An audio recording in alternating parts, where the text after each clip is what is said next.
So now let's move on to getting a job in the sector. And the first thing to really figure out is your interest area.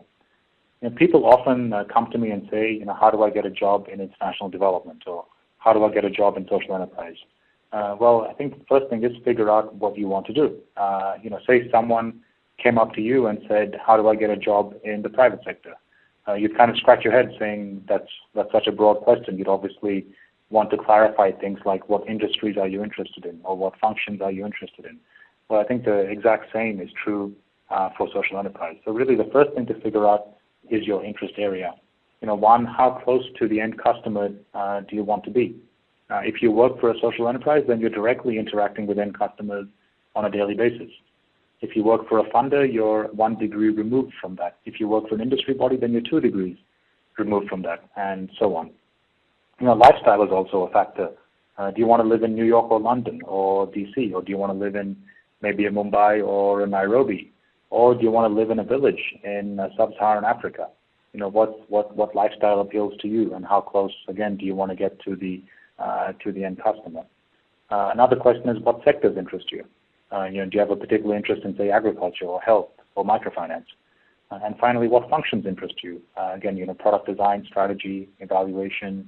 Do you have a sectoral geographic preference? Whether it's South Asia, Sub-Saharan Africa, etc. So once you start to narrow down on interest areas, I think it becomes much easier to launch a search.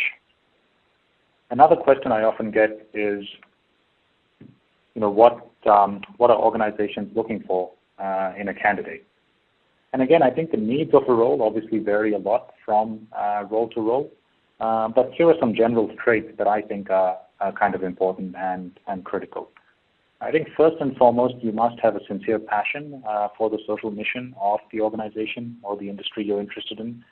Really make sure you're well read about the industry so you can demonstrate this interest. Second, you also need to believe in the role that market forces can play in addressing development challenges and social challenges. Third is empathy and humility. Remember, I touched on philosophy at the start of this presentation. I think a core foundation of social enterprise is the belief that the poor are rational and capable actors, that they don't want sympathy or handouts, but they just want access to the same basic opportunities that the rest of us take for granted. And this really is a core philosophy that underpins the social enterprise approach to poverty alleviation. And really hand in hand with this is humility. Humility not just about the fact that the poor know more about their lives and their world than we probably ever will, but also humility with respect to your own personal ambition and value-add potential. I think a lot of people, and not everyone, but I've met a few people from the private sector that come into social enterprise with the attitude that this sector is quote unquote easy or more laid back. And I think don't ever make the mistake of coming across as being superior, even if it's not intentional, because the sector is really full of smart, driven, hardworking individuals. So it's really important to approach it as seriously as you would any other job. A comfort with ambiguity is also very valuable. This is a fast-growing and always changing sector, and things move quickly. So if you're someone that prefers stability or doesn't like surprises, then this is probably not the right sector for you. Private sector experience is quite highly valued, of course, which is not surprising given the focus on commercial principles that are inherent to the sector. And lastly, while it doesn't apply to all roles, many roles do require a lot of travel, so that's something that you should enjoy. Okay, so moving on to how do you look for jobs in the space.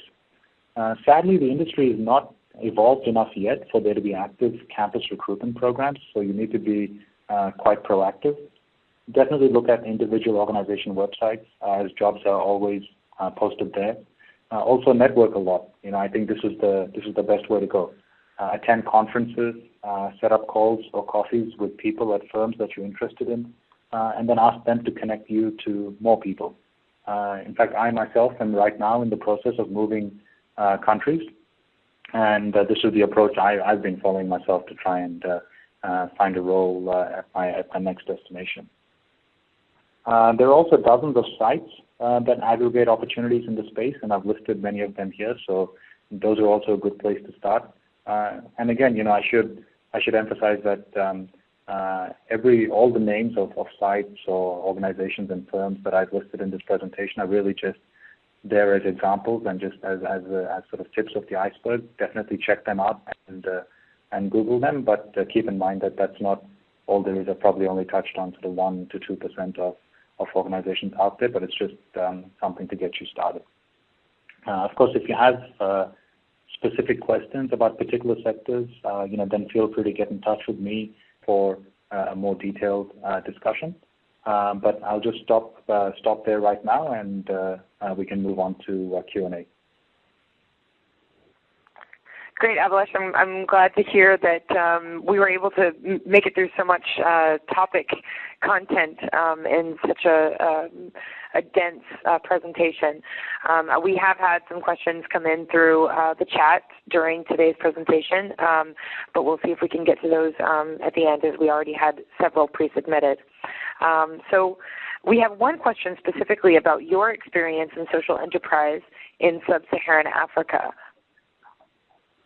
Yep. So unfortunately, my personal experience has been primarily in India, but I do know a little bit about sub-Saharan Africa, and I think it's a promising region. Definitely if you're looking at East Africa, Kenya, Uganda, Tanzania, there are definitely many organizations there, and there's a lot going on in social enterprise in those regions. West Africa, I guess, is probably a little further behind, but it's also emerging. Acumen Fund, which is a name that many of you may have already heard of, is a bit of a pioneer in the impact investing space, and they've recently opened up their West Africa office. So that's usually a sign of things to come. But I would say that much of sub-Saharan Africa is very much at the very earliest stages of social enterprise evolution.